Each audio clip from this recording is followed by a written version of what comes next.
Well, we all kinda knew it was inevitable, but here we are. Earlier this week, Nintendo announced that The Legend of Zelda Breath of the Wild will have 2 sets of DLC content which will be released later this year. The Breath of the Wild expansion pass will cost you $20 and will grant you both sets of DLC content. The first pass, scheduled for release this summer, will introduce a new Cave of Trials challenge, a new hard mode, and additional map features, whatever that means. The second, scheduled for the holiday season, seems to be a bit beefier, featuring a new story and dungeon and additional challenges, whatever that means. Buying the pack will also get you some Day 1 DLC, spawning some extra chests in the Great Plateau that contain useful items, which will probably be either game-breaking or not really that useful at all. I'm leaning towards the latter, considering one of those items will be a t-shirt with the Nintendo Switch logo. For some reason, Nintendo is calling this an expansion pass bonus, but since the DLC packs won't be available for individual purchase, it's really just part of the overall package. The reaction to the DLC announcement has been mixed, with the negative feedback discouraged that Nintendo seems to be leaning towards the more exploitive DLC practices, particularly by announcing it before the game is even out. Now, this isn't Nintendo's first go-around with DLC by any means. They've been testing these waters for several years now.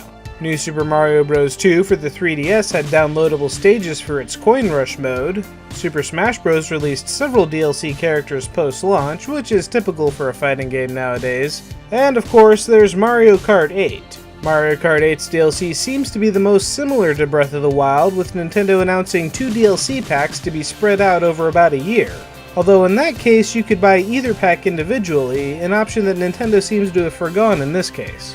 This may be because, for Breath of the Wild, the content isn't really equal between the 2 packs. In Mario Kart 8, each DLC pack released roughly equal amounts of new content. The same can't be said here. The Cave of Trials, like Twilight Princess's Cave of Shadows before it, will likely be little more than an endurance mode dungeon where Link fights through 50 floors of identical rooms.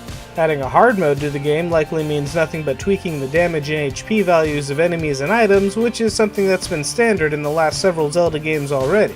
Meaning either this is an extra hard mode, or Nintendo decided to pull it out of the base game to sell it separately later. And again, whatever additional map feature means, it's doubtful that the feature will justify putting a price tag on it. DLC Pack 2, on the other hand, looks like it's more worthy of purchase. A new story and dungeon would be a substantial addition to the game, since those are things that require more significant development time and effort, so you can justify putting that up for sale. The problem is, and I'm assuming Nintendo realizes this, that if given the option, I probably would have opted to skip the first DLC pack and just gotten the second one. Instead, if you want the new story and dungeon, Nintendo is going to force you to buy all of the frivolous junk that goes with it.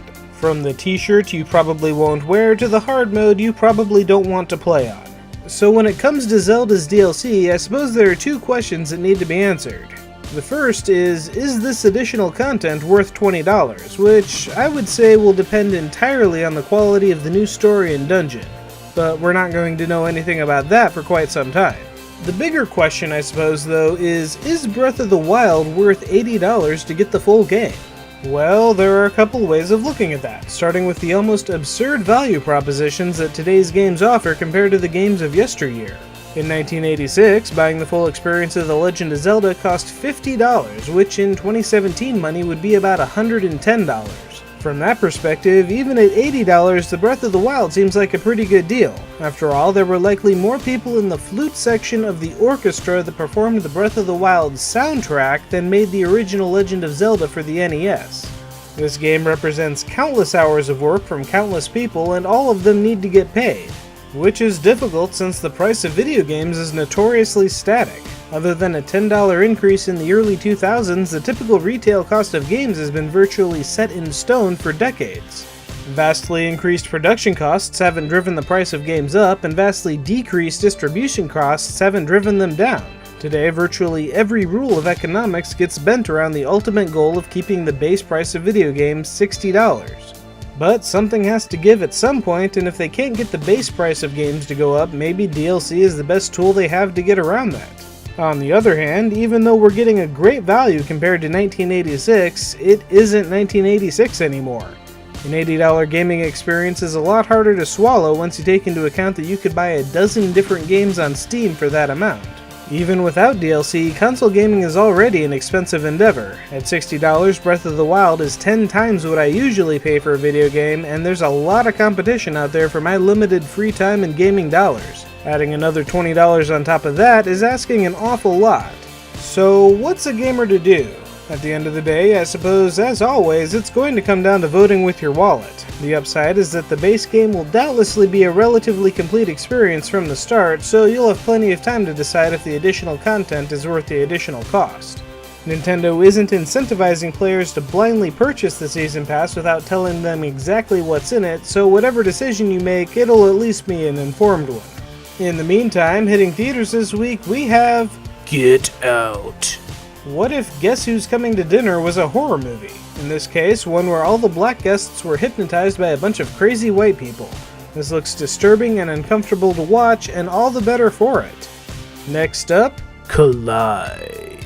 Bad boy, kidnapped girl, driving cars real fast, also Ben Kingsley and Anthony Hopkins. Over on television this week, A&E's Bates Motel is gearing up for its 5th and final season. I haven't seen the show myself, but it looks like this guy is a little bit of a psycho.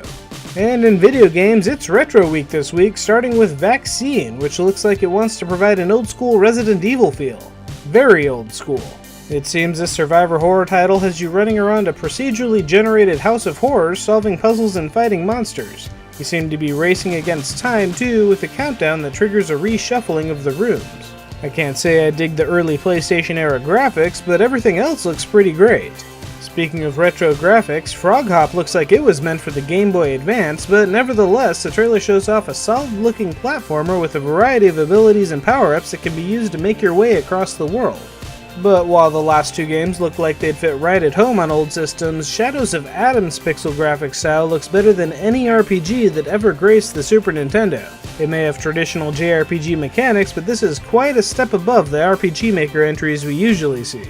Meanwhile, Eternal Return looks like a slow-paced Castlevania-style game that has you building up your character to do combat with old gods in a cursed castle. Maybe it's kind of a mix between Castlevania and Dark Souls. Legend of Skyfish, on the other hand, seems to be the game you want if you need your Zelda fix before the Breath of the Wild. The top-down adventure RPG has plenty of similarities to Zelda, with a unique gimmick of using a fishing rod as your primary weapon. And finally, Hollow Knight is a pretty spectacular-looking 2D platformer that puts you in the role of a skeleton bunny, maybe? Whatever it is, the game seems to have pretty solid platform mechanics and a really nice-looking hand-drawn art style. And that brings us to this week's CGBros video, The Surface by Willem Kappenhout. It's a short film about a mom who gets pushed to her limits after the robot uprising.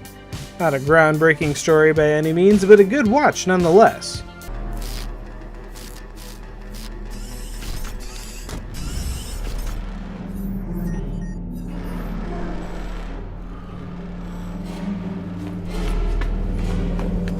And finally, this week's awesome video comes from Team 4-Star. In between episodes of Dragon Ball Z Abridged, they've been releasing short videos of other characters challenging Perfect Cell, and the Fist of the North Star crossover is their funniest yet.